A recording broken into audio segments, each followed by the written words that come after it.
नमस्कार मंडळी, तर आज आपण बनवणार आहोत वड्याची भाजी। त्यासाठी लागणारे साहित्य, तर आपण सर्वप्रथम वरती कढई ठेवलेली आहे आणि त्यामध्ये तेल टाकलेलं आहे। त्यानंतर आपण इकडे वड्या तळून घेतलेल्या आहेत। त्यानंतर इकडे जिरे घेतलेले आहेत। त्यानंतर कांदा चिरून घेतलेला आहे। इकडे लाल मसाला, त्यानंतर शेंगदाण्याचा कूट, त्यानंतर लसूण, कोथिंबीर, चवीनुसार नमक आणि हळद।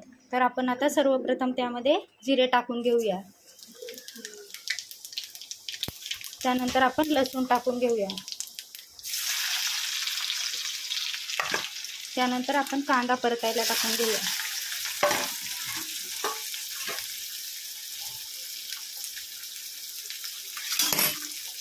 तर कांदा असा छान असा लाल कलर होईपर्यंत परतून घेऊया।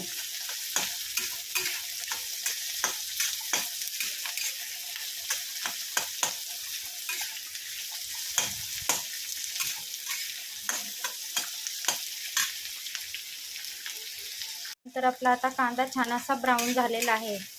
तर आपण त्यामध्ये आता थोडीशी कोथिंबीर टाकणार आहोत।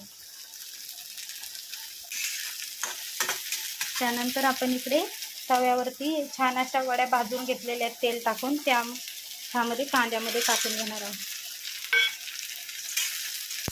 ते छान असं एकत्र करून घेणार आहोत।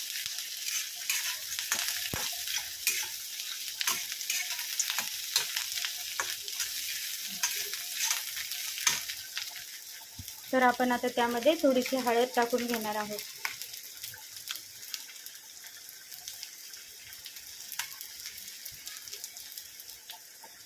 ती छान अशी एकत्र करून घेणार आहोत।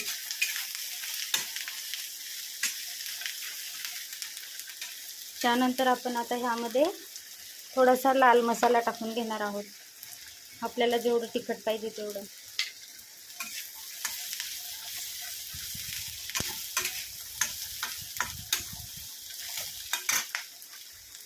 त्यानंतर आपण आता यामध्ये चवीनुसार नमक टाकून घेणार आहोत।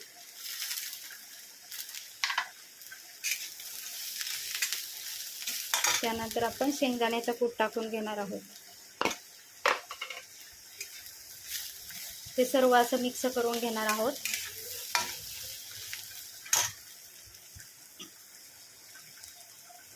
त्यामध्ये थोडंसं पाणी टाकून घेणार आहोत आपण।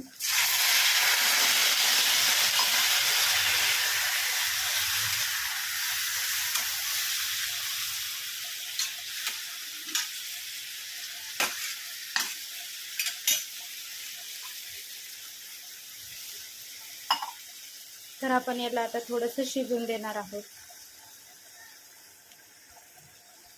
5 मिनिटासाठी आपण याला आता शिजून देणार आहोत। अशा प्रकारे वड्याची भाजी आता शिजून झालेली आहे। तर तुम्ही हिला भाकरीसोबत खाऊ शकता किंवा भातासोबतही खाऊ शकता। तर छान अशी शिजून आपली अशा प्रकारे भाजी तयार झालेली आहे। तुम्ही मुलांना डब्यासाठी देऊ शकता। तर तुम्हाला माझी वड्याची भाजी कशी वाटली नक्की घरी करून बघा। थँक्यू।